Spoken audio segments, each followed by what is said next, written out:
Aula 10, curso de grupos e corpos. A gente vai falar de fecho algébrico e corpos de fatoração. Então, para definir o que é um fecho algébrico, vamos considerar como usual uma extensão de corpos f contido em E, né? Então, até agora, a gente estudou o problema do seguinte tipo. Então, dado um alfa em E, quanto que a gente pode dizer que ele é algébrico sobre f? Então, quanto que ele vai ser algébrico sobre f? Ou seja, o problema nosso é, dado um alfa em E, achar um polinômio com coeficientes em f que se anula em alfa. Então, a partir de agora, a gente vai trocar a ordem desse problema e vamos fazer a seguinte pergunta. Então, ao invés de começar com o elemento alfa em E, vamos começar com um polinômio f de x em f grande de x. E a pergunta é quanto que esse cara tem raiz em E. Ou seja, a gente inverteu a história, então dado um f em f de x, queremos achar um alfa em E, tal que alfa seja a raiz de f.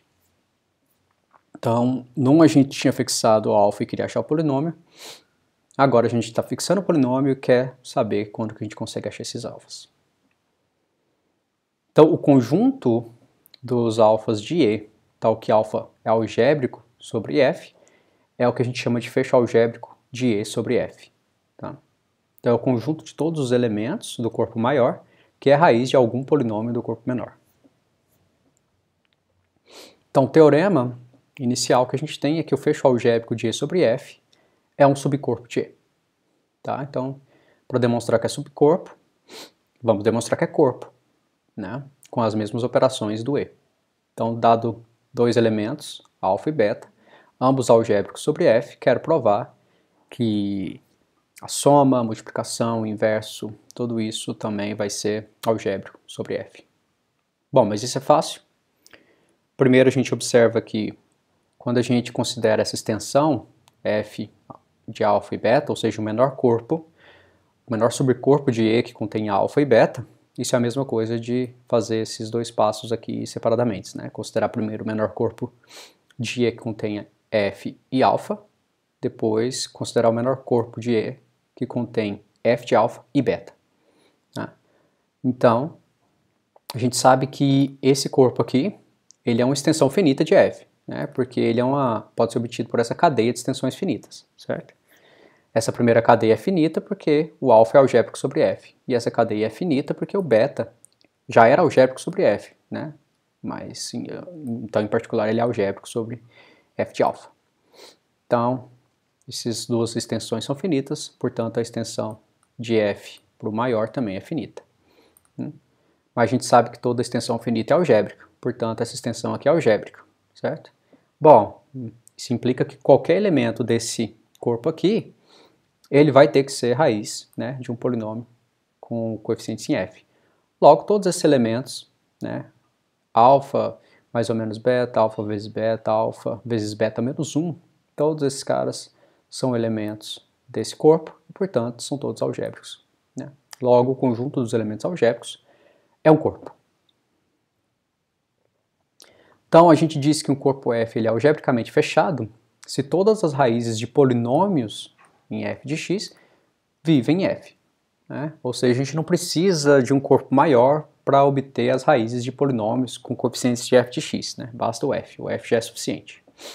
Então, nesse caso, se a gente tiver f de x um elemento dos polinômios aqui, tal que α1 até αn são as raízes, todas elas, né, de f de x. Nota que aqui eu não estou falando que elas têm que ser distintas, mas, enfim, todas elas têm que morar em f, porque f é algebricamente fechado.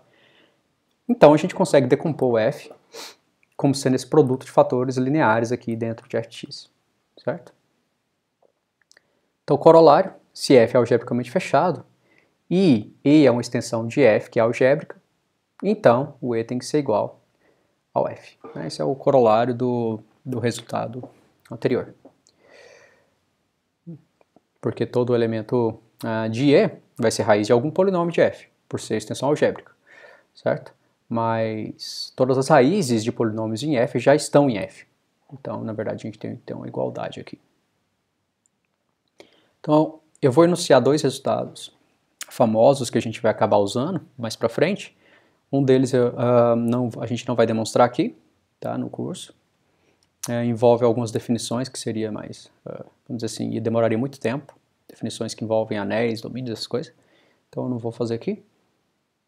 O primeiro teorema diz que todo corpo admite uma única extensão E, para o qual todas as raízes de polinômios em f de x vivem em E.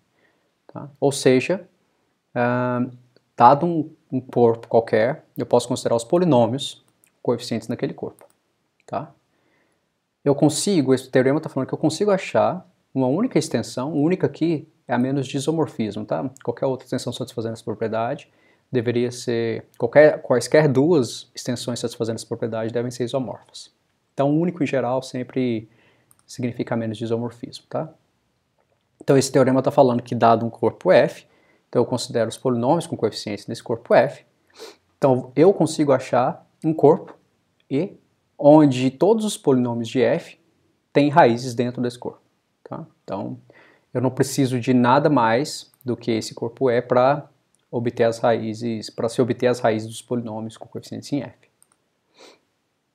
Tá? Esse é o chamado fecho algébrico em geral de um corpo. Então, o segundo teorema famoso é o teorema fundamental da álgebra, que diz que C é algebricamente fechado. Ou seja, quando eu considero o problema do teorema anterior aqui, em que no caso em que f é igual a c, a extensão vai ser o próprio c. Tá? Ou seja, ele é o próprio fecho dele. Tá? Então, o teorema fundamental a gente vai provar no próximo capítulo. Esse aqui a gente não vai demonstrar. E uma curiosidade é que esse teorema, teorema fundamental da álgebra foi primeiramente demonstrado por Gauss na tese de doutorado dele. Acho que ele tinha 22 anos quando provou esse resultado. Então agora a gente vai falar de corpos de fatoração, tá? Lembra sempre aquele problema inicial do primeiro slide, né? Dado um polinômio, quanto que eu consigo achar um corpo que tem raízes desse polinômio. Bom, então, suponha que P de x, um polinômio com entradas com coeficientes em f, seja não constante. Né? Então, a gente já sabe isso das aulas anteriores, né, que existe uma extensão para a qual o p de x tem raiz. Né? Existe uma extensão E para a qual esse p de x tem alguma raiz em E. A gente viu esse resultado já na aula passada, certo? A gente pegava o corpo como sendo o f de x cocientado por um ideal. Esse era o corpo que satisfaz esse papel do E. Mas o que a gente quer é um pouco mais forte que isso. A gente quer a menor extensão para o qual o p de x tem todas as raízes na extensão. Não só pelo menos uma, mas a gente quer que todas as raízes estejam dentro dessa extensão. Tá? Vamos notar que se E for uma tal extensão, e os alfa 1 até alfa n são precisamente as raízes do p de x, então é óbvio, né, que o E vai ter que ser esse corpo aqui. Tem que ser o menor corpo que contém f, alfa 1 até alfa n, certo? Por quê? Porque, obviamente, esse corpo aqui, ele é uma extensão de f, e ele contém todas as raízes do polinômio, então ele satisfaz essa condição, contém todas as raízes, e qualquer corpo que satisfaz essas condições tem que ser o menor. Né? Então, por isso que o E tem que ser justamente esse cara aqui. Mais uma coisa é que nesse corpo aqui, que tem todas as raízes de f, a gente consegue então, né, fatorar o polinômio, que a princípio esse polinômio é um polinômio em f de x, tá? Mas em f de x não necessariamente ele consegue ser fatorado. Quando a gente vai para esse corpo maior, que contém todas as raízes desse polinômio, aí sim a gente consegue escrever ele como sendo um produto de fatores lineares, certo? E esse corpo ele é chamado de corpo de fatoração, de p de x. Nesse caso a gente também fala que p de x se fatora em fatores lineares, em e de x, por conta dessa fórmula aqui, certo? A gente escreve p de x como sendo um produto de vários polinômios lineares. Um exemplo? Então vamos considerar esse polinômio, x² mais 2x² menos 8, polinômio em q de x, e observa que a gente consegue quebrar ele dessa forma, né? Também em Q de x aqui. Obviamente, tanto esse polinômio quanto esse polinômio são polinômios em Q de x. A vantagem de fazer isso é porque agora fica óbvio quais são as raízes desse polinômio P de x, né? As raízes do P de x vão ser mais ou menos raiz de 2, que vem desse pedaço, e mais ou menos 2i, que vem desse pedaço aqui. Observa que todas elas vivem nesse corpo aqui, que é o menor corpo, né? Que contém Q e as duas raízes, essencialmente. Então, esse corpo aqui, por ser o menor corpo, ele é o corpo de decomposição desse polinômio P de x. Tá? Observa aqui uma coisa que é bastante importante. Não estou dizendo que é o caso desse exemplo, mas nesse exemplo a gente está expressando essa extensão como sendo uma extensão que envolve dois elementos. Na aula passada a gente viu que várias extensões dessa forma podem ser escritas como extensões simples, né, que envolve somente um elemento, que seria de certa forma alguma combinação desses dois. Tá? Não estou dizendo que é esse caso aqui, mas pode ser que aconteça esse tipo de fenômeno. Mais um exemplo, vamos tomar agora P de x, um polinômio x a cubo menos 3, de novo um polinômio com coeficientes racionais, né? E observa que esse polinômio obviamente tem raiz, né? Ele tem uma raiz em Q raiz cúbica de 3, porque o próprio Q raiz cúbica de 3 é uma raiz desse polinômio, só porque esse polinômio tem mais outras duas, que são imaginárias, né? Que são complexas. E portanto, esse corpo aqui, por mais que ele é um corpo que é uma extensão de Q, no qual o P de x tem raiz, ele não é o corpo de decomposição, porque ele não contém as outras duas raízes do polinômio P de x, né? Eu não consigo fatorar ele em componentes lineares, nesse corpo aqui. Precisaria de adicionar mais algum tipo de elemento para conseguir isso. Tá? Então, espero que tenha ficado claro aí a diferença entre um corpo de fatoração, que é um corpo que contém todas as raízes do polinômio, e um corpo que contém alguma raiz daquele polinômio, tá? Então, de certa forma, esse exemplo está fazendo o papel dessa primeira linha que tinha escrito aqui, que a gente já sabia que era possível da aula passada, e esse segundo exemplo está fazendo o papel dessa segunda parte aqui. Então, uma observação que a gente vai usar bastante é o seguinte, que para achar o corpo de fatoração de algum polinômio redutível, né, então vamos supor que a gente tem P de x, um polinômio redutível, e suponha que ele fosse produto de dois polinômios irredutíveis, tá? Poderia ser mais, poderia ser k polinômios irredutíveis, a ideia vai ser a mesma. Vou fazer dois aqui porque é mais fácil de ilustrar. Então vamos dizer que P de x ele é um polinômio redutível, que é o produto de dois irredutíveis, né? Então para achar o corpo de fatoração desse polinômio P de x, basta eu achar primeiro um corpo de fatoração do primeiro, do P1, né? E daí, nesse corpo E1, eu posso fatorar ele dessa forma. Então, esse P1 de x vai virar componentes lineares. E agora, para eu responder a pergunta de quando eu consigo fatorar esse cara em componentes lineares, basta responder a pergunta para esse P2. Né? Então, agora basta eu achar o corpo de fatoração de E2, o corpo de fatoração E2, desculpa, de P2, mas agora considerando P2 aqui como sendo um polinômio nesse corpo maior, tá? Então, por definição de corpo de fatoração, ele tem que conter o corpo base aqui para os polinômios. Então, a gente vai ter essa cadeia. Vai ter F contido em E1, contido em E2. Né? E agora em E2, como ele já continha um E1, então P1 já se fatora em E2. Mas como eu estou pegando o E2 como sendo o corpo de fatoração do P2, esse pedaço também vai se fatorar em E2. Né? Logo, o E2 é o corpo de fatoração de P de x. Tá? Então, isso aqui está dizendo o seguinte, que para resolver o problema de achar corpo de fatoração de um polinômio, basta a gente resolver para polinômios irredutíveis. Porque no caso em que o polinômio for redutível, eu faço esse processo aqui de achar de resolver o problema para cada pedaço irredutível, e a resposta para o total vai ser dada no último passo. Tá bom?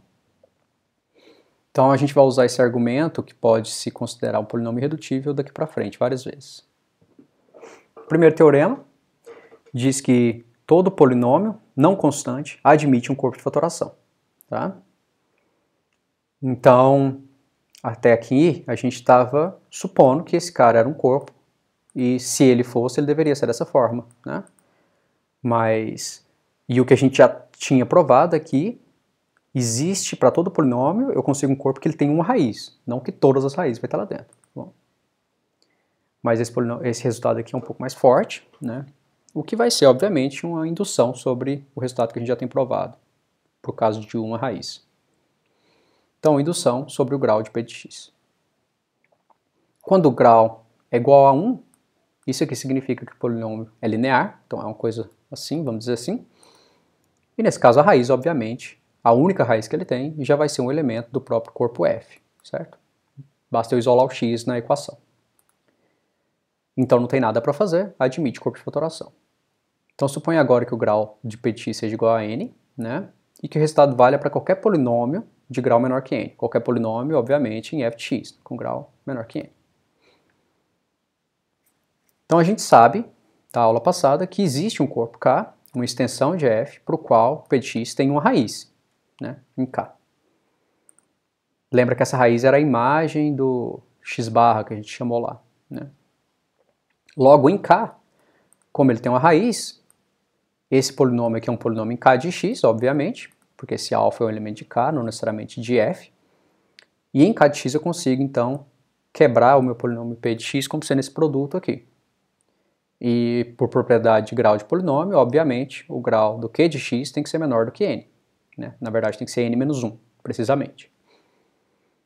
E agora, por indução, esse q de x ele vai admitir um corpo de fatoração, E, certo? Então, o q de x é um elemento de k de x, e o k, obviamente, vai estar contido nesse E, que é o corpo de fatoração. Bom, mas agora acabou, né? Porque esse E vai ser justamente o corpo de fatoração do p de x que eu estava buscando, né? Porque esse cara aqui já é um dos fatores lineares que aparecem agora, em E de x, se eu considerar aqui, e o q de x, que era o que estava faltando, como o E de x é o corpo de fatoração desse polinômio de grau menor, o q de x também vai se fatorar como produto linear, né? Então, vale o resultado, que todo polinômio não constante admite um corpo de fatoração. Então, nos próximos slides a gente vai ver que esse corpo de fatoração, ele é único no certo sentido, tá? Vai ficar claro lá do que sentido é esse. Tá? É mais que ser desse a menos de isomorfismo que eu estava dizendo antes, é um pouco mais forte. Antes de provar essa unicidade, a gente vai precisar desse lema. Diz o seguinte, então o enunciado aqui é meio grande, mas não é tão complicado de se entender o que está pedindo. Então vamos supor que eu tenho φ, um isomorfismo entre dois corpos E e F. Vamos tomar vamos tomar K uma extensão do primeiro, tá? E alfa um elemento de E que é algébrico sobre K. Tá? Opa, que deveria ser ao contrário, tá? Esse aqui deveria ser K. Alfa um elemento de K que é algébrico sobre E. Tá bom? E vamos supor que o polinômio minimal é dado por essa forma. Lembra, o polinômio minimal é o de menor grau que se anula para esse cara aqui.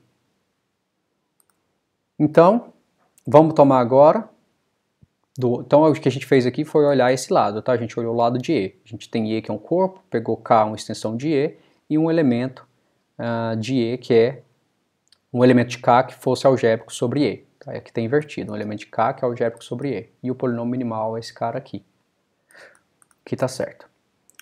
Vamos olhar agora para esse lado, usando esse isomorfismo.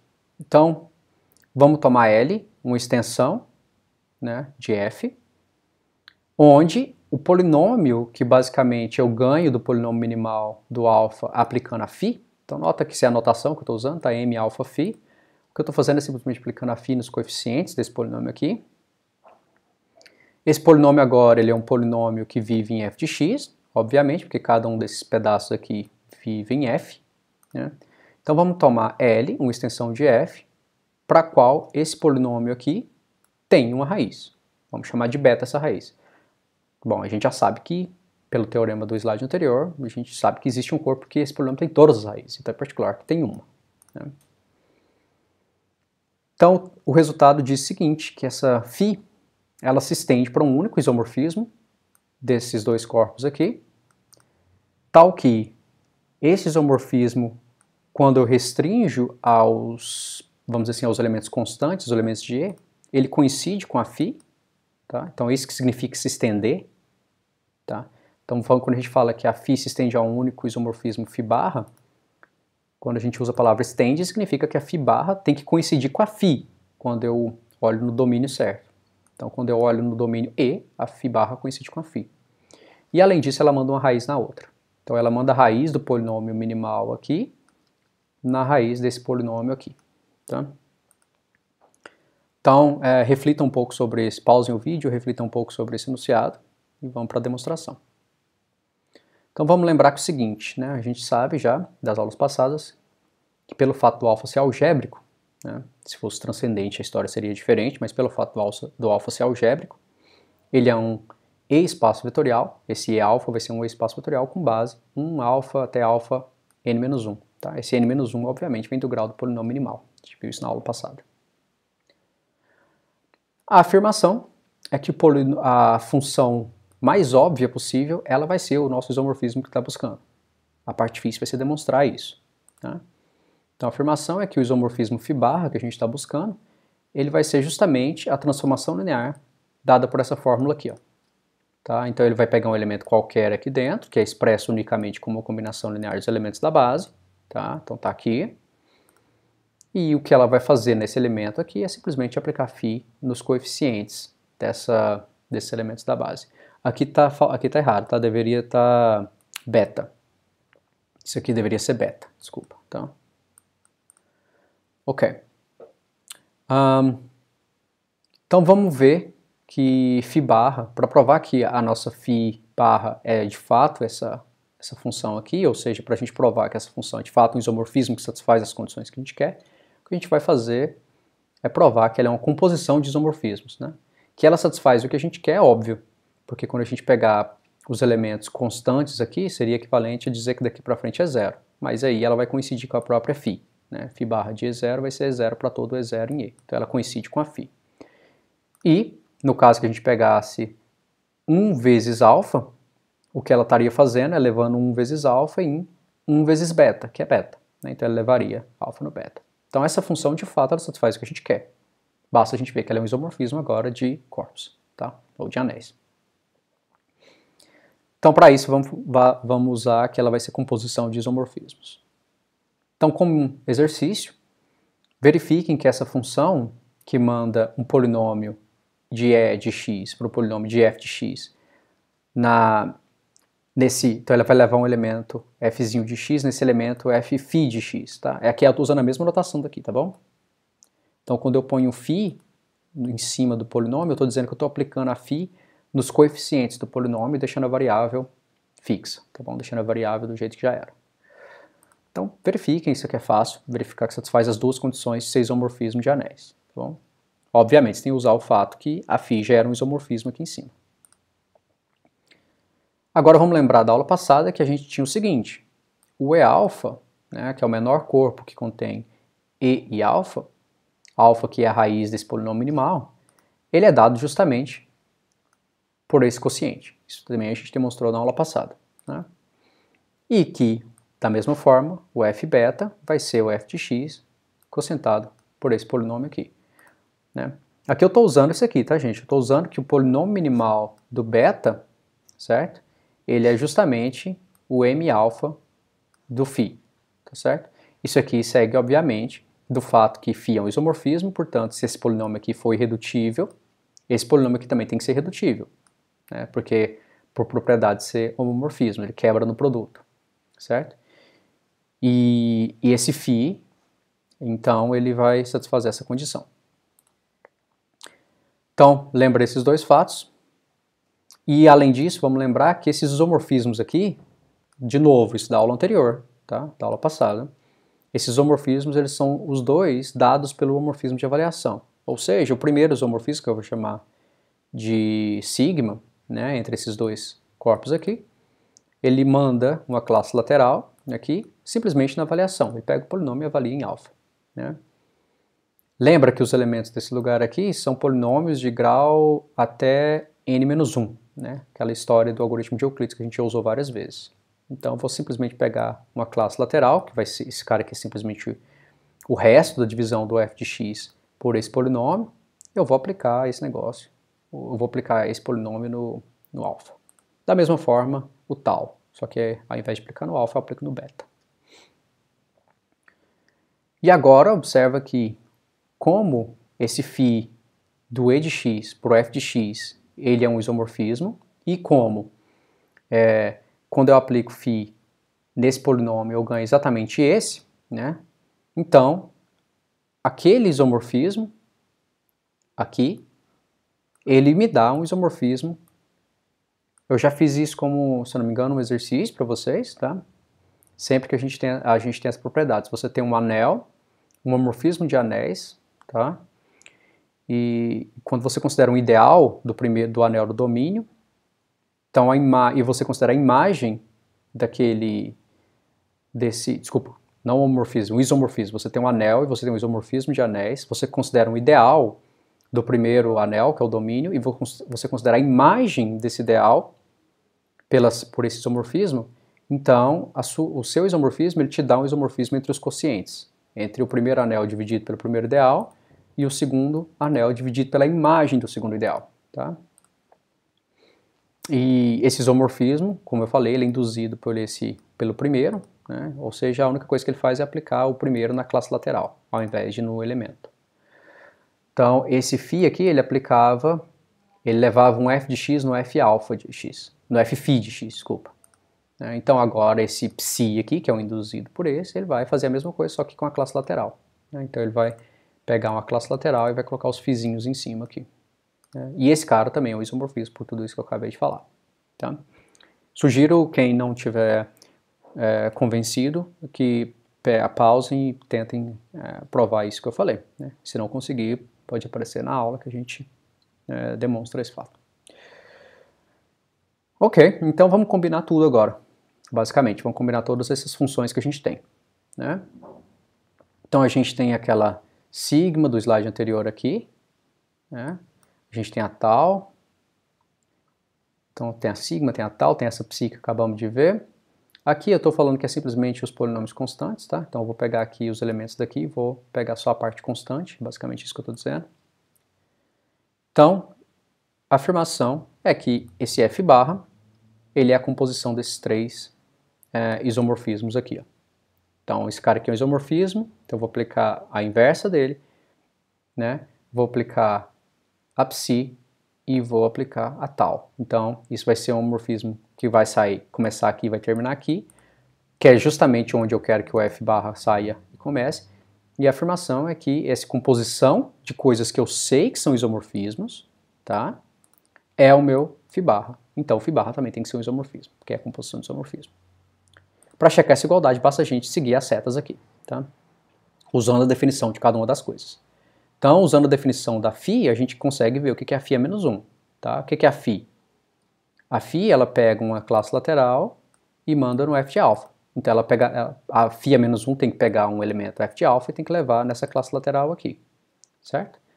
Então, é isso que a gente vai fazer. Então, a gente pega um f de alfa, aplicando a sigma menos 1, a gente ganha esse cara. Daí eu aplico a psi ela simplesmente põe o φzinho em cima dos elementos, então vou ganhar esse cara aqui.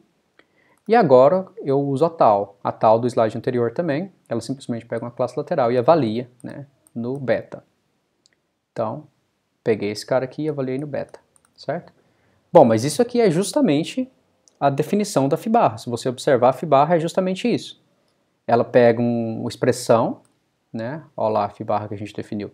Ela pega uma expressão, esse aqui seria o meu f de alfa, e ela faz o quê? Ela manda alfa no beta, então esse aqui, como eu falei, deveria ser tudo beta, e ela aplica o φ nos coeficientes, ou seja, ela manda f de alfa no f φ de beta, né? Ou seja, que é o que está escrito aqui. Bom, isso finaliza a demonstração desse resultado, exceto pelo último fato, que é checar que ela satisfaz aquelas condições, mas isso eu já tinha falado, né?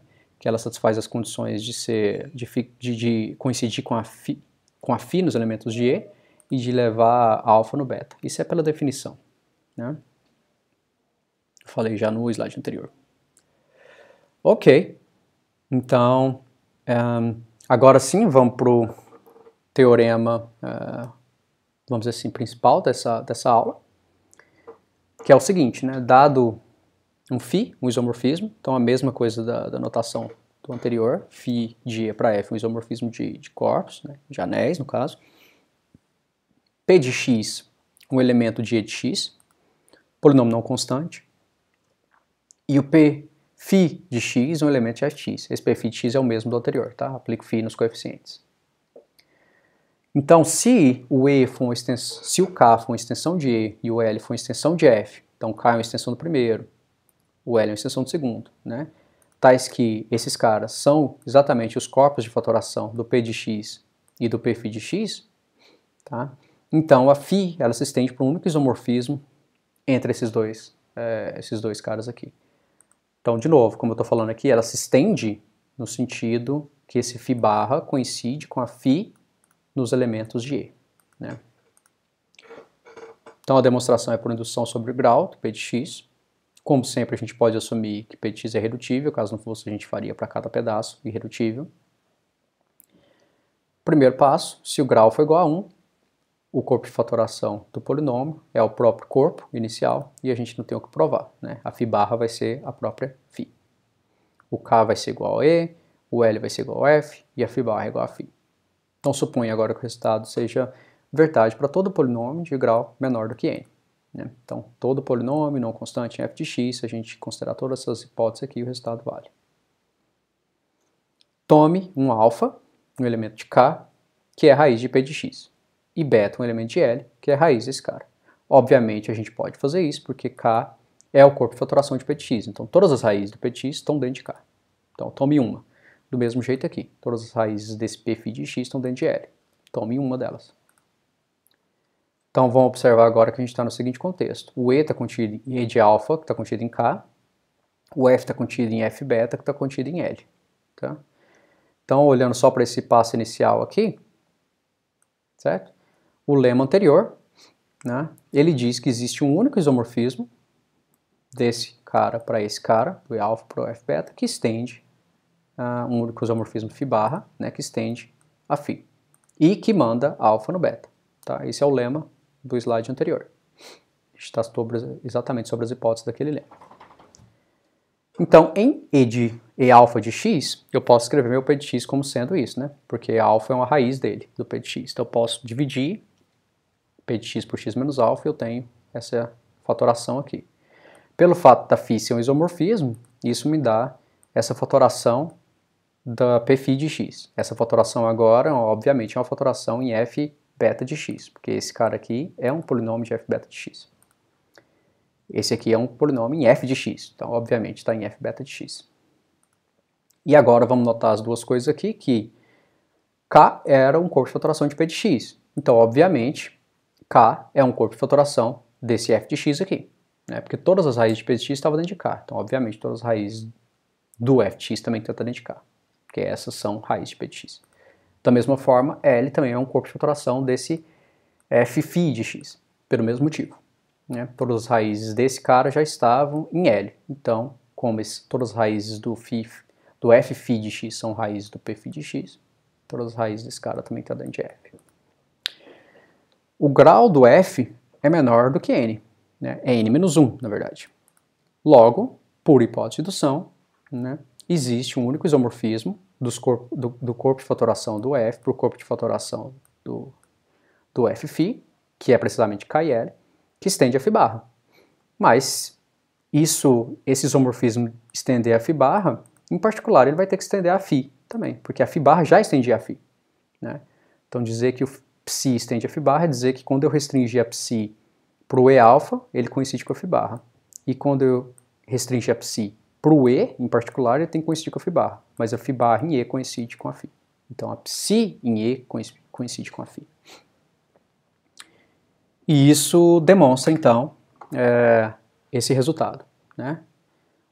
Então, como tinha prometido, vou dizer o que significa a unicidade aqui do corpo de fatoração de um polinômio. Isso aí é um corolário desse último teorema. Então, a unicidade é no seguinte sentido, né? Todo polinômio admite corpo de fatoração, isso a gente já sabia. A unicidade diz que esse corpo de fatoração ele é único, a menos de um isomorfismo que deixa fixos os elementos de F. Tá? Então, o que eu quero provar aqui é que Vamos pegar dois corpos de fatoração desse polinômio, eu quero provar que eles são isomorfos, e além disso, o isomorfismo que existe entre eles deixa fixos os elementos de F. Bom, mas agora, para isso, é só observar que a gente está na situação do último teorema, no caso em que o φ é igual à identidade, né? Então isso aqui é simplesmente o caso particular do último teorema, no caso que o φ é igual à identidade, né? Quando eu aplicar o Pφ, nesse caso vai ser o próprio P, porque é a identidade, não estou fazendo nada, e portanto, pelo último teorema, existe um único isomorfismo φ barra de K para L, que quando restrito, que se estende ao φ, ou seja, que quando restrito a F, ele coincide com o φ. Mas dizer que ele coincide com o φ é dizer que ele deixa fixos os elementos de F, porque o φ era a identidade. Tá? E isso é a unicidade aqui. Então, corpos de fatoração de polinômios são únicos, a menos desse isomorfismo que deixa fixos os elementos do corpo base. Tá? O corpo base que eu digo é o corpo em que o polinômio mora no primeiro lugar. Ok, então vamos falar um pouco agora sobre corpos finitos. Então a gente já conhece alguns exemplos, né? Já sabemos, por exemplo, que para cada P, a gente consegue um corpo com ordem P, que é o ZP. A gente já viu que esse cara é um corpo. Além disso, a gente sabe também construir alguns exemplos, a gente já viu alguns exemplos aqui no decorrer do curso, de corpos cuja ordem é potência de primo, né? Como, por exemplo, se a gente tomar Z2 de x e dividir por esse polinômio irredutível, né? A gente sabe que esse cara vai ser um corpo, porque esse polinômio é irredutível, portanto esse del é maximal. E que a ordem disso, para eu calcular a ordem disso, basta eu enxergar esses caras como sendo, né, aquela história, são os polinômios de grau no máximo 2, né, com coeficientes aqui. Mas isso é a combinatorinha agora, né? Então a gente vai ter, para cada coeficiente a gente tem duas escolhas, porque são os elementos de Z2, a gente só tem 2, e esse corpo tem ordem 2 elevado ao quadrado. Daqui para frente, a gente vai trabalhar para provar o seguinte, que para cada primo e para cada natural, existe um único corpo cuja ordem é P elevado a N. Esse corpo a gente vai chamar de corpo de Galois, tá? Obviamente, recebe o nome dele porque ele foi o primeiro a estudar esse tipo de corpo. Então, antes da gente começar os resultados, vamos lembrar o que significa um corpo ter característica P. Então, o corpo tem característica P se P vezes alfa é igual a zero para todo alfa em F. Ou, equivalentemente, é a mesma coisa de dizer que a ordem do elemento 1, considerado no grupo abeliano aqui, F com mais, é igual a P. Tá? Então, isso aqui deveria ser característica P igual à ordem do 1, que é igual a P. Então, suponha agora que F seja um corpo finito, com N elementos. Vamos decompor esse N como produto de primos. Tá? Obviamente aqui eu não estou colocando potência, então repetições são permitidas. Vamos olhar agora para a seguinte coisa, né?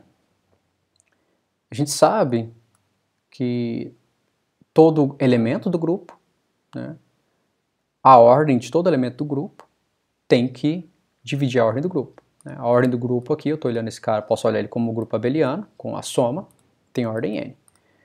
Então, a ordem do 1 tem que dividir a ordem do grupo. Logo, N vezes 1 tem que ser igual a 0. Né? Teoria de grupos, isso aqui. Isso aqui é simplesmente operar 1 com ele mesmo, N vezes, que é a ordem do grupo. Mas isso aqui é a mesma coisa desse produto. Isso é igual a 0. Mas a gente está num domínio.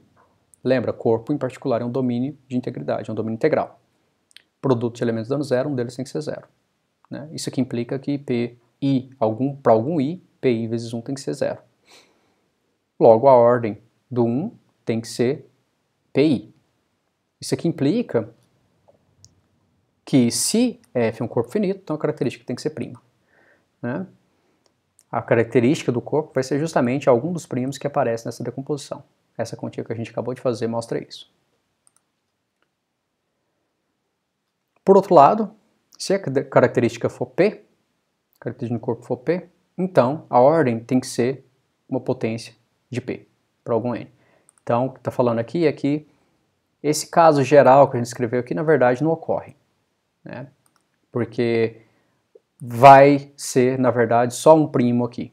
Como eu falei aqui, repetições eram permitidas, então nada impedia que todos eles fossem iguais. O que essa proposição está falando é que é exatamente isso que acontece. Quando o corpo é finito, todos os primos que aparecem na decomposição da ordem têm que ser, na verdade, o mesmo. Certo? Isso aqui é fácil de demonstração e ela segue do fato que esse cara aqui ele é um P-grupo. Né? Lembra, a característica é P. O que significa ser um P-grupo? Significa que a ordem de todo elemento é uma potência de P. Mas eu sei que para todo elemento, pelo fato da característica ser P, satisfaz essa igualdade aqui. Ou seja, a ordem de todo elemento é P. É isso que estamos falando. Então isso aqui é um P-grupo. E a gente já demonstrou lá nas aulas de grupo que todo P-grupo tem ordem potência de P. Uma observação sobre grupos finitos, mais especialmente com característica P, é a seguinte. Então, isso aqui é para todo grupo, para todo corpo, desculpa, a princípio. Então, para todo corpo F, a gente tem essa função de Z para F, que manda, basicamente o que ela está falando aqui é manda 1 no 1. Ela manda 1 em Z para 1 de F. Isso se traduz em dizer que φ de n é igual a n, né? Porque n é simplesmente 1 mais 1 mais 1, n vezes. Né? Essa função é um homomorfismo. Para todo corpo a gente tem isso aqui. Tá? Chequem que esse cara aqui é um homomorfismo de anéis. Se a característica do corpo for P, né, então o núcleo dessa função vai ter que ser P vezes Z. Né? Obviamente aqui a gente tiraria que esse P vezes Z está contido no núcleo, mas P vezes Z é um ideal maximal de Z, portanto tem que ser igual. Então o núcleo é P vezes Z. Portanto, o teorema do isomorfismo dá para a gente o seguinte, né? ZP, a gente sabe que é isomorfo a Z dividido por PZ. Pelo teorema do isomorfismo, isso é isomorfo à imagem dessa função aqui. E como eu acabei de falar, a imagem dessa função aqui nada mais é do que o subgrupo de F, o subgrupo aditivo de F, essa notação que eu estou usando, tá? Então esse aqui é o grupo F. O F é um corpo, em particular, quando eu olho só com relação à soma, ele é um grupo abeliano. E eu posso considerar dentro desse grupo o subgrupo gerado por esse elemento. Então aqui eu estou simplesmente considerando todas as somas de 1 com 1 com 1, quantas vezes eu quiser. E isso é precisamente a imagem dessa φ. Então nota que isso aqui está falando o seguinte, se eu tenho para todo corpo, eu tenho a função, um homomorfismo de Z para esse corpo. Quando o corpo tem característica P, isso aqui está falando que o grupo abeliano gerado pelo 1, ele nada mais vai ser do que um ZP. Tá? E vamos supor que esse corpo seja finito. Tá? No caso em que ele é finito, obviamente qualquer extensão vai ser finita. Então, em particular, aqui a gente tem ZP contido em F, né? Contido em F. Então, o F é uma extensão de ZP. Aqui, só para ficar claro, como o F é finito, eu ainda estou considerando ele de característica P, tá? Então está seguindo aqui a ordem. Então, se ele é finito, essa extensão vai ser finita, né? Obviamente, pelo fato de ele ser um corpo finito. E, então, vamos dizer que o índice dessa extensão seja n. Né? Ou seja, está falando que quando eu olho F como sendo um ZP espaço vetorial, eu vou ter uma base com n elementos. Nesse caso, a gente tem que F, né, vai ser o quê? Vai ser obtido das combinações lineares desses caras aqui com coeficientes em ZP. Mas, de novo, contagem simples. Para cada AI, eu permito P elementos. Então, quantos elementos eu tenho aqui em F? Tem P elevado a N. Tá? Isso aqui seria outra forma de se demonstrar o resultado anterior, que a gente simplesmente usou o que a gente já sabia de teoria de grupos. A vantagem dessa forma aqui é que ele está dando essa intuição, essa informação a mais que a gente não tinha do outro caso. Né? A princípio, a gente não tinha visto isso. Essa nova forma de encarar. Mas se você tem um corpo finito com característica P, então o subgrupo aditivo gerado pelo 1 tem que ser isomorfo a um ZP. Tá? E agora vamos para o próximo lema. Então esse lema aqui é o Freshman Dream, que ele tradução aqui é o sonho do calouro, né, do cara que acabou de entrar na universidade. Ele diz o seguinte, que se P é um número primo e D é um domínio integral, onde a característica de D é P, aqui se quem não quer lembrar o que é domínio, pode pensar que D é um corpo, tá? Sem problema, a gente só vai usar por causa de corpo aqui, mas esse resultado ele vale mais geral. Então, a gente tem essa fórmula aqui que seria o sonho, né, de qualquer calouro. Forma de expandir binômio é só você elevar cada componente à potência. Tá? Obviamente a gente sabe que isso não é verdade em geral, né? Mas para quando a potência é prima, isso aqui é verdade. E quando a potência é prima, e a característica, né? Quando a potência é prima, não, desculpa, quando a potência é uma potência de P, onde P é a característica desse anel. Vou deixar como exercício, mas essencialmente isso aqui é aplicar o binômio de Newton e observar que aplicar uma indução, né, sobre o binômio de Newton e observar que os coeficientes, né, que são aqueles termos fatoriais, vão ser praticamente todos divisíveis por P, né? E qualquer número que é divisível por P dentro de D vai ser zero, porque a característica é P, né? Portanto, quando você expandir isso aqui, só vai sobrar o primeiro e o último termo, que são esses caras aqui. Todos os outros vão ser zero por ser múltiplo de P dentro de D. Ok. Então, um polinômio a gente diz que ele é separável se todas as raízes desse polinômio são distintas. Tá? É isso que significa um polinômio ser separável. Então, nesse caso, a gente sabe que ele pode ser decomposto em algum corpo, né, no corpo de fatoração, por exemplo, como sendo esses fatores lineares. E, pelo fato de todas as raízes serem distintas, aqui todos esses caras são distintos e, portanto, a multiplicidade com que cada fator linear aparece é 1. Então, isso é um polinômio separável. Simplesmente um polinômio que não tem raiz com multiplicidade maior do que 1.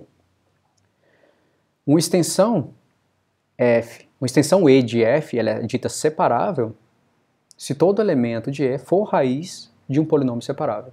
Tá? Então, isso aqui é bem mais forte que ser algébrica. Obviamente, toda extensão separável vai ser algébrica, né? Porque está pedindo aqui que todo elemento de E seja raiz de um polinômio. Mas aqui, para ser separável, esse polinômio tem que ser separável também. Exemplo. Vamos considerar P de x ao quadrado mais 2, um polinômio em Q de x. Esse cara ele é separável. Por quê? Porque ele se fatora como esses dois pedaços aqui, e, portanto, as duas raízes são distintas. Um é raiz de 2 e outro é menos raiz de 2. Né? Corpo de fatoração aqui é o Q raiz de 2. Beleza. Por outro lado, Q raiz de 2 é uma extensão separável. Tá? Por quê? Porque, dado um elemento em Q raiz de 2, a gente quer provar que ele é raiz de um polinômio separável com coeficientes em Q. Então vamos tomar alfa, um elemento qualquer em Q raiz de 2. Então ele vai ser um elemento dessa forma, a gente obviamente vai assumir que B é diferente de zero, porque caso contrário, essa pedaço ia sumir e a gente teria só um elemento de Q. Então não teria o que provar. Então, vamos tomar agora, a ideia é achar um polinômio separável em Q de x que seja raiz desse cara aqui. Para facilitar a notação, vamos chamar esse conjugado, né, de certa forma, de alfa por alfa barra, que é simplesmente trocar o sinal aqui. Então vai ficar A menos B raiz de 2. E a afirmação que eu faço é que alfa ele é a raiz desse polinômio P de x aqui, que é dado por esse produto. Nota que visto dessa forma aqui que eu escrevi, não é óbvio que esse polinômio mora em Q de x. Por quê? Porque esses elementos alfas aqui, eles não moram em Q de x. Mas o que eu estou falando é que quando você expandir essa conta aqui, você fizer a distributiva, tudo que tiver raiz de 2 vai se cancelar, e o que vai sobrar é um polinômio com coeficientes em Q. Tá? E obviamente aqui, esse polinômio aqui ele é separável, porque as duas raízes são distintas. Uma raiz ela é alfa e outra raiz é alfa barra. Tá? E obviamente esse polinômio aqui ele admite alfa como raiz, né? Pelo fato do primeiro fator aqui. Bom, a pergunta que a gente faz agora é como que a gente verifica se polinômios são separáveis. E um método para a gente verificar isso é usando a derivada formal de um polinômio. Tá?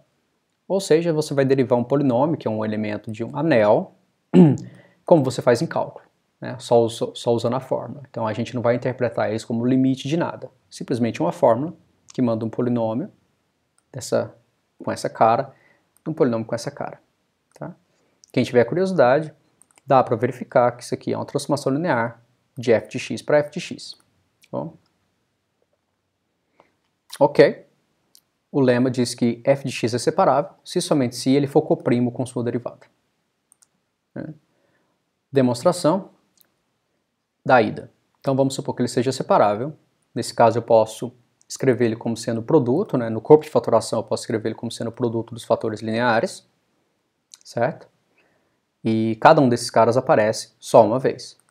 Logo, se eu aplicar a regra do produto, né, isso aqui é uma coisa que é meio óbvio de eu dizer, mas a gente está chamando isso de derivada porque isso satisfaz todas aquelas propriedades da derivada que vocês estão acostumados em cálculo, né? Por exemplo, regra do produto, regra do quociente, tudo isso. Então, se a gente derivar esse polinômio aqui, usando a regra do produto, a gente vai obter o quê? Derivado do primeiro vezes o segundo sem derivar, mais o primeiro sem derivar, vezes o derivado do segundo. Quando você fizer essa conta aqui, a gente vai obter essas somas, né? Essa primeira aqui seria a derivada do primeiro, que é x menos alfa 1. A derivada disso vai ser simplesmente 1, né? Vezes o segundo sem derivar, que sobrou isso aqui. Mais o primeiro sem derivar, tá aqui, vezes a derivada do segundo, que seria o que aparece aqui para frente. Aí eu tenho que aplicar a regra do produto de novo. Tá? Aí eu vou fazendo isso, eu vou obter esses caras aqui. E, obviamente, aqui a gente tem que o MDC, por essas duas fórmulas, entre F e F' é igual a 1. Né? Porque qualquer fator linear aqui, que divide o F, tem que ser um dessa cara aqui. Né? Se, por exemplo, suponha que a x menos alfa 1 dividisse o F'. Né? O que a gente ia ter se x menos alfa 1 dividisse o F'? Bom, a gente ia ter, se eu pegar tudo daqui para frente, obviamente o x menos alfa 1 divide todos os caras daqui para frente, porque ele divide cada um dos termos da soma. Ele divide esse, vai dividir o próximo, divide o último. Eu estou assumindo que ele também divide o F'. Então, isolando esse primeiro termo, a gente teria que o x menos alfa 1 dividiria esse primeiro termo, o que obviamente é uma contradição. Tá? Esse argumento pode ser usado para qualquer fator linear que aparece nessa multiplicação. Então isso demonstra a ida. Se é separável, tem que ser coprimo com a derivada. Para demonstrar a volta, vamos demonstrar que se não é separável, então não vai ser coprimo. Tá? Vamos negar fazer a contrapositiva aqui. Então vamos supor que ele não seja separável, nesse caso, eu posso escrever ele como esse produto, né, onde k é maior que 1. Ou seja, dizer que não é separável, dizer que pelo menos uma das raízes tem multiplicidade maior que 1, que é exatamente isso que eu estou dizendo aqui. Certo? Logo, se a gente derivar essa expressão, o que a gente vai obter usando a regra do produto é que f' de x é dado por essa fórmula. Como k é maior que 1, esse termo x menos alfa aparece tanto aqui quanto aqui. Tá? Logo, esse termo x menos alfa, ele divide o f' e divide o f. Portanto, o MDC entre f e f' tem que ser diferente de 1, e eles não seriam coprimos. Então, f separável implica MDC igual a 1, e f não separável implica MDC diferente de 1. Isso demonstra esse lema. Próximo lema. Então, a ideia aqui vai ser construir esses corpos, tá? Como eu tinha falado desde antes, só dando uma recapitulada aqui, a ideia vai ser construir esses corpos de Galois aqui, que a gente começou falando deles, corpos finitos, né? Vamos ver que para cada primo P e cada N vai existir um único corpo com ordem P elevado a N. Para resolver isso, a gente está trabalhando nesses resultados parciais aqui. Ok. Então, o próximo lema que a gente vai precisar é o seguinte, seja P um primo, N é um número natural, e vamos considerar esse polinômio aqui em ZP de x. Tá? Então, os coeficientes aqui são em ZP de x. Então, esse 1 que aparece aqui não é um 1 inteiro, é um 1 em ZP. Tá? Então, o corpo de fatoração de f, desculpa, aqui deveria ser o contrário, tá? O corpo de fatoração de fzinho. Não, desculpa, tá certo. O corpo de fatoração f, não estou falando de é o corpo de fatoração de f, tá? Então, o corpo de fatoração desse polinômio aqui, sobre o ZP, ele tem ordem P elevado a N. Tá?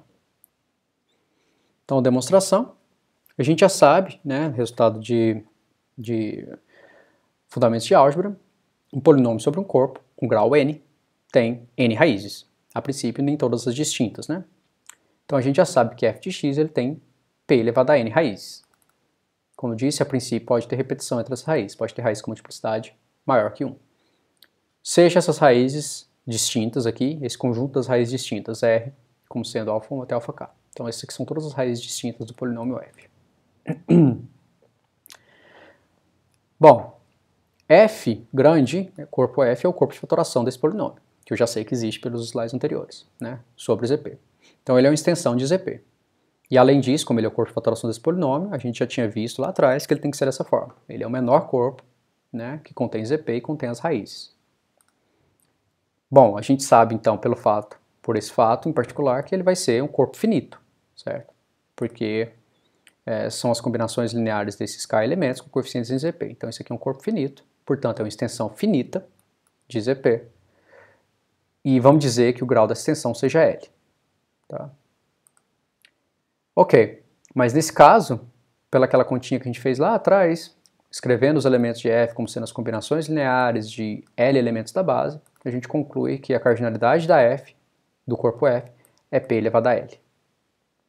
Pelo início da aula, se um corpo tem cardinalidade P elevado a L, então a característica tem que ser P. Tá? Então esse fato sobre esse corpo de fatoração aqui é que a característica dele é P. Ok. Vamos considerar agora a derivada desse polinômio nosso. Regra do produto, desculpa, regra do tombo, né? Diz que a derivada dele vai ser P elevado a N vezes X elevado a P elevado a N menos 1, né? Mas aqui, lembra, a gente está dentro de ZP de X. Então esse fator aqui morre, então esse polinômio ficou igual a menos 1. E obviamente o MDC então entre F e F' vai ter que ser 1. Né? Eles têm que ser coprimos. Pelo lema anterior, isso implica que F tem que ser separável. O que significa F ser separável? Por definição, significa que todas as raízes de F têm que ser distintas. Tá? Mas F eu sei que tem P elevado a N raízes.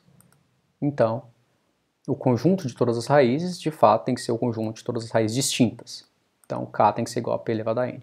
Então, esse K que vinha daqui tem que ser exatamente P elevado a N, que é o grau do polinômio. A afirmação é que esse R aqui, que é o conjunto das raízes, que a gente sabe agora que tem P elevado a N elementos, são todas distintas, é que esse conjunto é um subcorpo de F. E, portanto, ele vai ter que ser o F vai ter que ser precisamente esse conjunto. Porque o F é o corpo de decomposição de F de X, portanto, ele tem que ser o menor corpo que contém o ZP e todas as raízes de F de X, de Fzinho de X. Né? Se a gente provar que esse R aqui é um corpo, obviamente ele contém todas as raízes. Né? Então, demonstração. Demonstração que R é um corpo. Né? Vamos pegar então dois elementos, alfa e beta, elementos de R. O que significa isso? Significa que são as raízes desse polinômio. Então, alfa elevado a PAN tem que ser igual a alfa, beta elevado a PAN tem que ser igual a beta, tá bom? Não é alfa não. Então eu quero provar que isso é um corpo. Vamos lá. Primeira conta, vamos fazer F de um elemento. Lembra, provar que um conjunto é um corpo, eu tenho que provar que ele, com a soma, ele vai ter que ser um grupo abeliano, né? Na verdade, eu quero provar que ele é um subcorpo de F, né? Então eu tenho que provar que... Lembra a primeira aula de teoria de grupos? Você quer provar que se você tem G, você tem um subconjunto de G, você quer provar que aquilo é um subgrupo, ele tem que ser não vazio, e dados dois elementos, A e B, eu tenho que provar que A vezes B a menos 1 tem que ser de novo um elemento desse conjunto. Tá? Aqui, como eu estou considerando o grupo aditivo, o A vezes B a menos 1 seria A menos B. Né? Obviamente esse R não vazio, porque ele contém todas as raízes desse polinômio, que a gente já sabe que tem P elevado a N elementos. Então, a segunda propriedade que eu tenho que verificar é que alfa vezes B a menos 1, mais isso aqui, como eu acabei de falar, pelo fato do grupo ser abeliano, isso aqui é alfa menos beta. Tem que provar que alfa menos beta é de novo um elemento de R. Para isso tem que provar que alfa menos beta é raiz do polinômio que eu comecei. Então vamos calcular F em alfa menos beta. Então isso por definição é simplesmente avaliar, né? Colocar alfa menos beta no lugar de x. Aqui eu posso usar o lema, né, do sonho de calor lá, e eu ganho essa igualdade, certo? Nota que aqui eu tenho esse menos 1 aparecendo, né, aplicado, porque isso aqui é alfa mais menos 1 vezes beta. Então, aparece isso, menos esse segundo termo, certo? Ok, agora esse cara se cancela com esse, porque alfa elevado a p elevado a n é igual a alfa, então esse cancela com esse, e o que me sobra é simplesmente esses dois aqui. E a afirmação que eu faço é que isso aqui é igual a zero, tá? Que um se cancela com o outro também, e a justificativa é P é um primo, tá? Se o P for maior que 2, Então, esse p elevado a n, o p vai ser ímpar, portanto, p elevado a n vai ser ímpar. E, portanto, menos 1 elevado a isso vai ser menos 1. Então, vai ficar menos beta mais beta. Se p for igual a 2, né, então isso aqui é um número par. Isso aqui vai ser simplesmente 1, mas dizer que p é igual a 2 é dizer que a característica do corpo F é igual a 2. Então aqui eu teria simplesmente beta mais beta, que é 2 vezes beta, mas aí 2 é a característica de F, portanto isso é 0. Ok, isso implica, né, que alfa menos beta é um elemento de R, porque ele é uma raiz do polinômio F, e, portanto, por teoria de grupo, esse cara é um subgrupo desse cara. Bom, vamos provar que a identidade está dentro de R. Para isso, basta eu fazer f de 1 e checar que isso aqui é 1 elevado a PAN menos 1, que é igual a 0. Portanto, 1 é um elemento aqui. Produto de dois elementos tem que estar lá dentro também. Então, eu quero fazer f de alfa vezes beta. Isso aqui é simplesmente alfa vezes beta elevado a PAN menos alfa vezes beta. Propriedade de produto, isso aqui é simplesmente alfa PAN, beta PAN menos alfa beta. Alfa PAN é igual a alfa, beta PAN é igual a beta. Então, isso aqui é alfa beta menos alfa beta, que é igual a 0. Então, alfa beta é um elemento de R. Finalmente, a inversa de um elemento tem que estar lá dentro. Mas f de alfa menos 1 é igual a alfa menos 1 elevado a PAN menos alfa menos 1. De novo, propriedade de multiplicação, né, de grupos. Alfa elevado a PAN, alfa menos 1 elevado a PAN é a mesma coisa de alfa PAN menos 1, mas alfa PAN é igual a alfa, pelo fato de alfa ser raiz. Então, isso aqui é alfa menos 1 menos alfa menos 1, que é igual a 0. Portanto, alfa menos 1 é o elemento de R. E isso finaliza a demonstração que esse cara é um subcorpo. Né? A gente provou que ele é um subgrupo, que a identidade está lá, produto de dois quaisquer elementos estão lá, e a inversa está lá. Portanto, ele é um subgrupo. Desculpa, ele é um subcorpo. Né? E por toda a justificativa que eu dei antes, pelo fato do F ser o corpo de decomposição do Fzinho de X, esses dois corpos têm que ser iguais. Tá? E então, isso demonstra o resultado, né? Que a gente já sabe que a gente tem que R tem P elevado a N elementos, então esse corpo de fatoração tem P elevado a N elementos. Ok. Teorema. Se F for um corpo com P elevado a N elementos, ou seja, for um corpo de Galois, então, necessariamente F tem que ser o corpo de fatoração desse polinômio ZP. Tá? Então, demonstração. A gente já sabe que a característica de F tem que ser igual a P. Né? Toda aquela discussão que a gente teve nos primeiros slides, pelo fato da ordem ser P elevado a N. E, além disso, aquela observação do primeiro slide, a gente sempre pode pensar, nesse caso, em que o corpo tem característica P e a ordem é P elevado a N, que o ZP, né, é aquele grupo aditivo gerado pelo 1 do F. Né? Então, isso aqui, a gente vai ter o ZP contido em F, e isso é uma extensão finita, obviamente, pelo fato do próprio corpo ser finito já. E, além disso, esse N, de novo, a gente demonstrou lá no slide 11, na observação, né, voltem lá, quem tiver com dúvida, esse N que aparece aqui é justamente esse N do índice da extensão. Então a gente tem isso aqui, tudo conclusão de coisas que a gente já sabia. Certo? Então, eu quero demonstrar que F é o corpo de fatoração desse polinômio. Tá? Então, tome alfa, um elemento de F, qualquer. Se alfa for igual a 0, né, uma verificação trivial aqui mostra que F de alfa é igual a 0. Se alfa for diferente, 0, então o alfa está dentro desse grupo multiplicativo aqui. Lembra, eu já falei disso. Você tem um corpo, se você considera os elementos F estrela, são os elementos não zero, tá? Os elementos de F diferente de 0. Então esse cara aqui é um corpo multiplicativo, certo? E a ordem dele é o quê? Bom, eu estou pegando o F e estou tirando um elemento, que é o 0. Então a ordem dele vai ser P elevado a N menos 1. Então, pelo fato do alfa ser um elemento aqui, desse grupo multiplicativo, se eu pegar o alfa e elevar a ordem desse grupo, tem que dar o elemento de identidade desse grupo aqui, que é o 1. Então, o alfa elevado a PAN menos 1 tem que ser igual a 1. Ou seja, multiplicando os dois lados por alfa elevado a PAN menos alfa tem que ser igual a 0. Mas isso significa que F de alfa tem que ser igual a 0. Logo, todos os PAN elementos de F são raízes desse cara. Né? Isso implica que F se fatora. aqui dentro. Por quê? Porque esse corpo contém todas as raízes de Fzinho. Mas a gente sabe que a cardinalidade do F é P elevado a N, que é exatamente a quantidade de raízes que esse cara tem. Então não tem como ter um corpo menor, né, onde o F se fatore lá dentro. E, portanto, F vai ser o corpo de fatoração do polinômio Fzinho.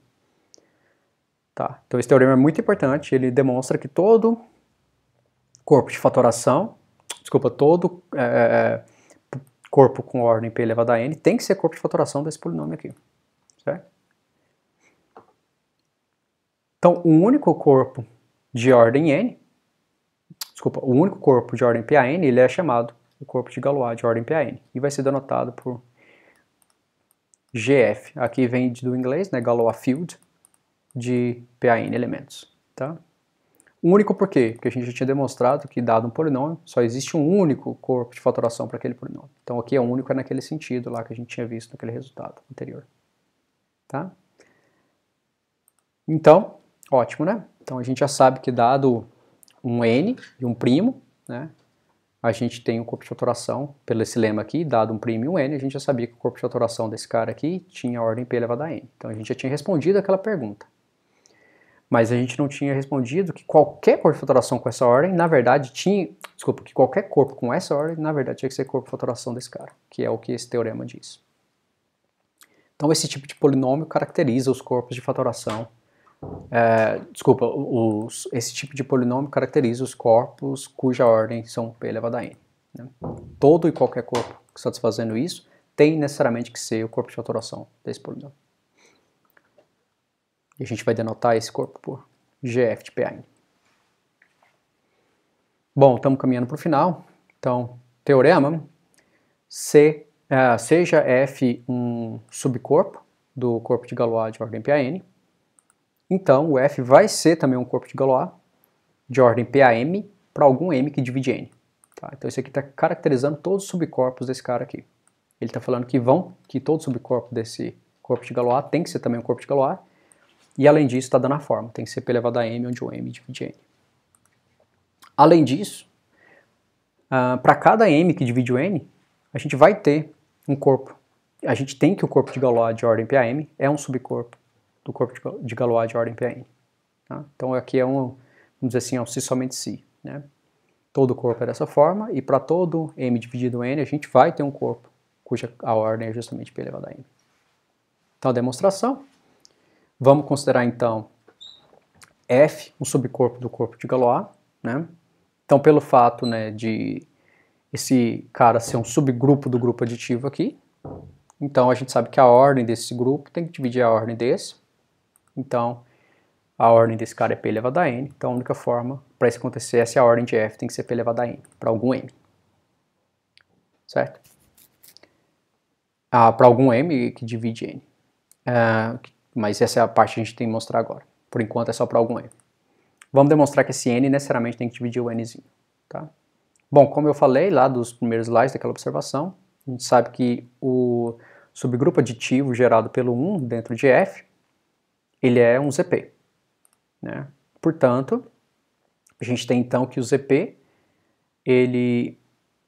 o F estende ZP e o grupo de Galois de PAN também estende o ZP. Portanto, a gente pode usar a fórmula de índices. Né? A gente tem uma extensão aqui, e então a gente pode olhar para o início e para o fim dessa extensão. Né? A ordem dessa extensão a gente sabe que é o N, é justamente dado por isso, a gente já discutiu isso nos outros slides. Então isso aqui é igual a essa, a gente tem essa igualdade. Pelo resultado sobre extensões que a gente demonstrou, essa extensão aqui ela se quebra nesses dois pedaços, nesse primeiro e nesse primeiro, como produto, dessa forma. Bom, mas esse cara aqui a gente sabe que a extensão dele é justamente esse M que aparece ali. Né? Então, o que a gente ganha? N é igual a alguma coisa, que eu não sei o que é a princípio, vezes M. Logo, o M tem que dividir o N. Tá? Então, isso demonstra a primeira parte. Para a segunda parte, ou seja, para cada M dividindo N, vamos achar um grupo de Galois cuja ordem é P elevado a N. Né? Desculpa, o grupo não, um corpo de Galois cuja ordem é P elevado a N. vamos olhar o seguinte. Então, o primeiro fato, que eu deixo como exercício para vocês detalharem aqui, colocar os detalhes, é o seguinte, que o fato de m dividir n implica que esse polinômio aqui, x, p elevado a m menos x, tem que dividir x, p elevado a n menos x, em zp de x. Ok? Logo, todas as raízes, se esse cara divide esse, em particular, todas as raízes desse cara aqui, tem que ser raiz desse cara aqui. Tá? Na verdade, todas as raízes desse cara aqui são raízes desse cara aqui. Esse aqui pode ter mais raízes. Tá? Mas o que me importa é que, nesse caso, o corpo de Galois P elevado a n, que já continha todas as raízes desse cara, obviamente vai conter todas as raízes desse cara aqui. Né? Isso implica, em particular, que o corpo de Galois P a n contém um corpo de decomposição desse polinômio, que ele tem todas as raízes dele. Pelo teorema anterior, qualquer corpo de decomposição desse polinômio vai ter que ser isomorfo ao corpo de Galois P elevado a n. Tá? Logo, a gente pode pensar que o teorema falava que era isomorfo. Né? Então, a gente, usando esse isomorfismo, a gente pode pensar que o corpo de Galois P elevado a n está contido no corpo de Galois P elevado a n. Tá? Um exercício que eu deixo é o seguinte. Bom, a gente sabe que todo polinômio em f de x, pelo fato do f ser corpo, tá? Isso é uma coisa que vocês têm que pensar nisso. Se isso aqui fosse um anel qualquer, isso que eu vou dizer agora não necessariamente é verdade, mas todo polinômio pode ser considerado como uma função de f para f, que é o que a gente pensa, né? Quando você aprende lá polinômio de segundo grau, essas coisas. A gente interpreta como uma função. Né? A função, ela faz o quê? A função f de x, ela leva um a simplesmente no f de a. Então, o verdadeiro ou falso é o seguinte. É verdade que f de x igual a zero em f de x, ou seja, eu estou falando que esse elemento desse anel é igual a zero como elemento de anel. Eu não estou falando nada de função. Tá? Então, é verdade que esse elemento é igual a zero, esse elemento desse anel é igual a zero, somente se essa função for identicamente nula. Ou seja, se ela manda todo mundo no zero. Tá? Então, exercício, verifiquem se isso é se essa resposta é verdade ou falsa. Tá?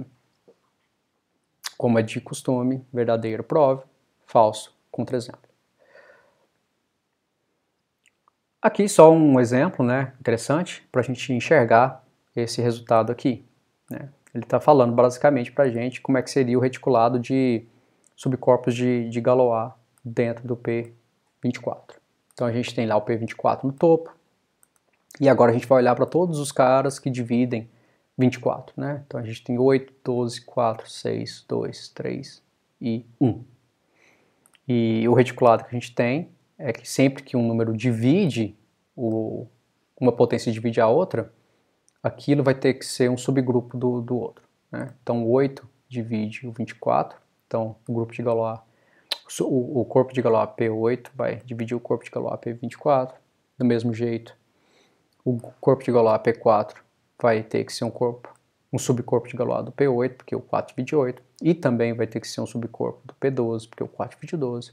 Bom, e enfim, a gente tem todo esse desenho aqui, onde as barrinhas significam que um é subcorpo do outro. Tá? Se 2 é ligado por barra, implica que o de baixo é subcorpo do de cima. E esses são todos os subcorpos de Galois dentro do GF24. Finalmente, vamos provar um resultado sobre o grupo F estrela, que a gente já falou, né? A gente já vem falando do grupo F estrela, que a gente nada mais é do que o grupo multiplicativo, onde a gente considera como conjunto os elementos de F tirando zero, né? E o produto desse grupo é a multiplicação do corpo. Teorema. Então, a ideia vai ser provar que quando o corpo é finito, esse cara tem que ser cíclico. Tá? Para isso, vamos demonstrar esse fato mais geral aqui, que diz o seguinte. Se G é um subgrupo do F estrela, tá? Então um subgrupo desse grupo multiplicativo, e G for finito, então G é cíclico. Demonstração, vamos chamar de N a ordem de G, né? Porque ele é finito, então posso dar um nome para ele. Pelo teorema de grupos abelianos, de caracterização dos grupos abelianos, a gente sabe então que G vai ter que ser isomorfo a uma coisa dessa forma, né? Onde, obviamente, pode ter repetições aqui, tá? Pode acontecer de algum PI ser igual a algum PJ. E, pelo fato de comparando a ordem dos dois grupos aqui, obviamente o N tem que ser o produto das ordens, que é justamente esse produto aqui. A afirmação eu quero provar que o G é ciclo. A afirmação é que o gerador de G vai ser justamente eu pegar esse elemento cuja cada coordenada são as identidades. Tá? O E1 é a identidade do primeiro, o E2 é a identidade do segundo, o EK é a identidade do último. Bom, para isso eu quero demonstrar que o subgrupo gerado por isso é todo G. Para isso eu vou demonstrar que a ordem desse cara é justamente N.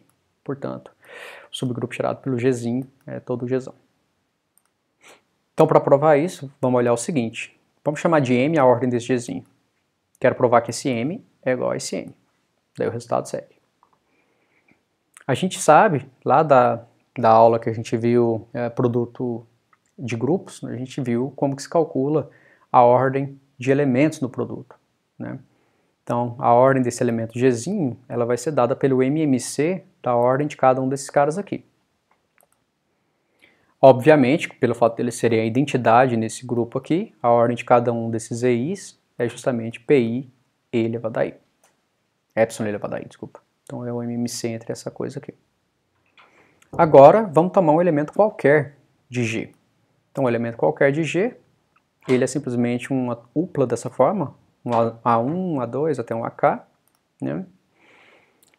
E, obviamente, o A1 ele pode ser obtido do E1, simplesmente somando o E1 várias vezes, né? Lembra, o A1 aqui é simplesmente um elemento desse grupo, tá bom, gente? E o E1, eu chamei de E1 aqui, mas o E1, que é o elemento de identidade desse cara aqui, ele é simplesmente um 1, né, desse grupo. Ah, desculpa, aqui não é identidade não, tá? Isso aqui tá errado. Esse aqui é o elemento 1 desse cara aqui. É porque eu não queria usar a classe de equivalência nem barra, porque a gente ia ter várias classes de equivalência, várias barras, ia ficar super feia a notação, mas esse EJ, ele é o 1, elemento 1 dentro disso aqui, tá? Lembra que esses elementos é o quê? É 0, 1, 2, 3, até PJ, EJ menos 1. Esse cara é simplesmente o elemento 1, tá? A identidade é o 0, que é o grupo abeliano, mas esse cara é o elemento 1. Ok, então voltando aqui, o que a gente tem? Todo alfa, que é um elemento dessa forma, o A1 ele pode ser escrito como 1 mais 1 mais 1 mais 1, A1 vezes.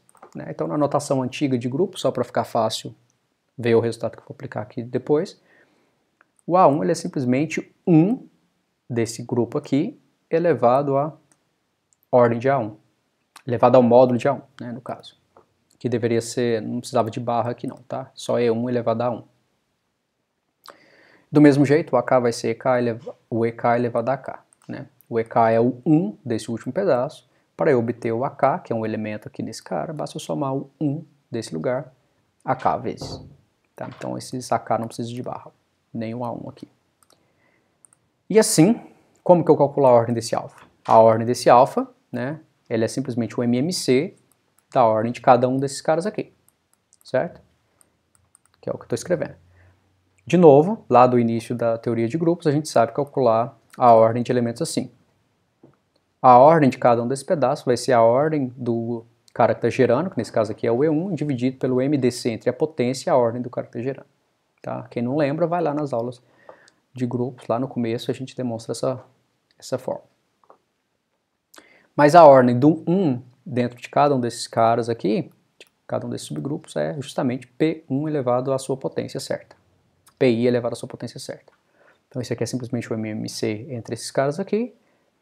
E é óbvio agora, né, que esse MMC, ele divide o MMC entre esse cara aqui, né, que é o que aparece os PIs em todo lugar. Então, isso aqui está falando o seguinte, pegamos um alfa arbitrário dentro de G e acabamos de ver que a ordem desse alfa tem que dividir esse M aqui, ó, que era a ordem do Gzinho. Né? Então, se a gente elevar o alfa a esse M, isso tem que ser 1. Né, porque o M vai ser a ordem do alfa vezes alguma coisa. Então, isso deu 1. Isso aqui implica que todo elemento de G, né, ele vai ser raiz desse polinômio, porque esse alfa era arbitrário, certo? E logo, esse polinômio aqui, ele tem quantas raízes? M. Então, N tem que ser menor ou igual que M. N era a cardinalidade do G. Por outro lado, a gente sabe que Mzinho, né, ele é a ordem do Gzinho. Gzinho é um elemento do grupo grande. Então a ordem de Gzinho, obviamente, ela divide a ordem de Gzão. Então ela é menor ou igual que a ordem de Gzão. Então aqui a gente tira que M é menor ou igual a N. Então a gente tem que ter igualdade. Então acabamos de demonstrar que a ordem desse Gzinho tem que ser igual à ordem do grupo. Então o G tem que ser o subgrupo gerado pelo Gzinho. Corolário. Se F é um corpo finito, então F estrela é cíclico, né? A aplicação do último teorema. Para o caso, aqui o último teorema pega qualquer subgrupo. Tá? Então, nada impede de eu pegar o subgrupo como sendo ele mesmo. Tá? Basta pegar o subgrupo como sendo ele mesmo. Corolário, se E e F são corpos finitos, tais que o E é uma extensão de F, tá? Então os dois são finitos, e E é uma extensão de F, então em particular o E é uma extensão finita de F, obviamente, pelo fato dele ser finito já. Mas mais que isso, nesse caso, a extensão necessariamente tem que ser simples. Tá? Então, uma extensão finita de um corpo finito tem que ser simples. Tá? Demonstração, pelo resultado do slide anterior, ou por esse corolário aqui, eu sei que existe um alfa que gera o E estrela, né? Porque o E estrela é cíclico, pelo fato de ser finito. Então, o E estrela ele é simplesmente o subgrupo multiplicativo gerado por esse alfa. Tá? Mas, obviamente, o alfa, o que são os elementos desse lugar? São potências de alfa. Então eu tenho alfa elevado a zero, que é 1, alfa, alfa ao quadrado, alfa ao cubo, blá blá blá. Obviamente todos esses elementos estão dentro de f de alfa, né? Porque esse aqui é o menor subcorpo que contém f, contém alfa. Então ele contém todas as potências de alfa. Bom, mas acabou, né? Então, porque o E estrela era igual a esse alfa. Então isso aqui implica que o E tem que estar contido em f de alfa. Né? O único elemento que faltava aqui seria o 1. Né? O E estrela é todo o E exceto 1. 1 não, 0. O E estrela é todo o E exceto 0. Eu sei que todos os elementos não nulos do E estrela já estão contidos aqui dentro, mas o 0 obviamente está contido aqui dentro também. O 0 é um elemento de f. Então o E inteiro está contido aqui dentro, mas isso implica que o E tem que ser igual ao f de alfa. Então a extensão é simples. Tá? A extensão é simples e ainda mais, quem que é o gerador dessa extensão? Quem que é o gerador simples dessa extensão? É justamente o cara que gera esse grupo cíclico aqui, que é o grupo multiplicativo A estrela. Então, vamos finalizar com um exemplo. Bom, a gente sabe que esse cara aqui, ele é um corpo, né, porque esse polinômio é irredutível. Então, esse aqui é um corpo. E a ordem é 2 elevado a 4. Né, aquela história. Aqui são todos os polinômios com grau menor ou igual a 3. Né? Então, para cada coeficiente eu vou ter um elemento de Z2, que são 2 elementos, então eu tenho 2 elevado a 4. Elementos constantes de grau 1, de grau 2 e grau 3. Logo, se alfa for raiz desse cara aqui, visto como um elemento desse corpo, né, desse anel aqui, então eu sei que esse corpo aqui ele é um corpo que admite raiz para esse polinômio. Né? Foi essa a construção que a gente fez na aula passada. Foi assim que a gente demonstrou que esse polinômio admite um corpo maior no qual ele tem raiz. O corpo maior era justamente esse cara aqui. Então a gente sabe que esse polinômio admite uma raiz ali dentro. Seria a imagem do x barra aqui dentro. A imagem do x, desculpa, do elemento x aqui dentro. Então, a gente tem o seguinte, né? Esse corpo tem 2 elevado a 4 elementos, mas a gente sabe que todo corpo com com p elevado a n elementos tem que ser um corpo de Galois. Então esse corpo tem que ser um corpo de Galois. Então a gente tem que o corpo de Galois de 2 elevado a 4, que é isomorfo a esse corpo aqui. Os elementos podem ser representados dessa forma, por tudo isso que eu acabei de falar. Né? Agora, o corpo de Galois de 2 elevado a 4, ele é igual a f de alfa, certo? Porque ele é o menor corpo que contém f e alfa.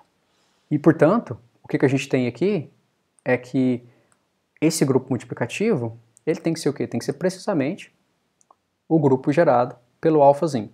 Esse alfazinho é justamente a raiz desse polinômio. Tá? E a coisa que a gente pode se perguntar é qual que é a ordem desse alfa. A ordem desse alfa é justamente a ordem desse conjunto. A cardinalidade desse conjunto. Mas a cardinalidade desse conjunto é o quê? É a cardinalidade disso menos o zero. Ou seja, a cardinalidade disso menos 1. Então a gente tira por isso aqui, que é a ordem de alfa, que é igual à ordem desse f estrela aqui. Que f estrela, na verdade, deveria ser isso, tá bom? Não tem f estrela. Deveria ser simplesmente esse cara. É igual a 16, que é 2 elevado a 4, menos 1, que é 15. Né? E isso aqui é interessante porque isso aqui permite a gente a, literalmente, escrever explicitamente todos os elementos do corpo. Tá? Que são elementos dessa forma. Tá? Então, por exemplo, usando que o alfa é raiz desse polinômio, a gente obtém que 1 mais alfa quarta é igual a 0. Dessa expressão, a gente conclui que o alfa quarta ele é simplesmente 1 mais alfa. Tá? Nota que aqui não aparece potência maior que 3. Então, o alfa elevado a 4 tem que ser alguma coisa nesse estilo aqui. Isso aqui está dizendo que o alfa 4 é 1 mais alfa.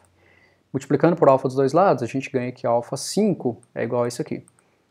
E fazendo esses truquezinhos, usando os anteriores, obtendo os próximos, a gente obtém todas as potências de alfa e, portanto, obtém todos os elementos desse grupo e, portanto, obtém todos os elementos desse corpo, né? Porque os elementos desse corpo vai ser todos os elementos desse grupo, união com zero.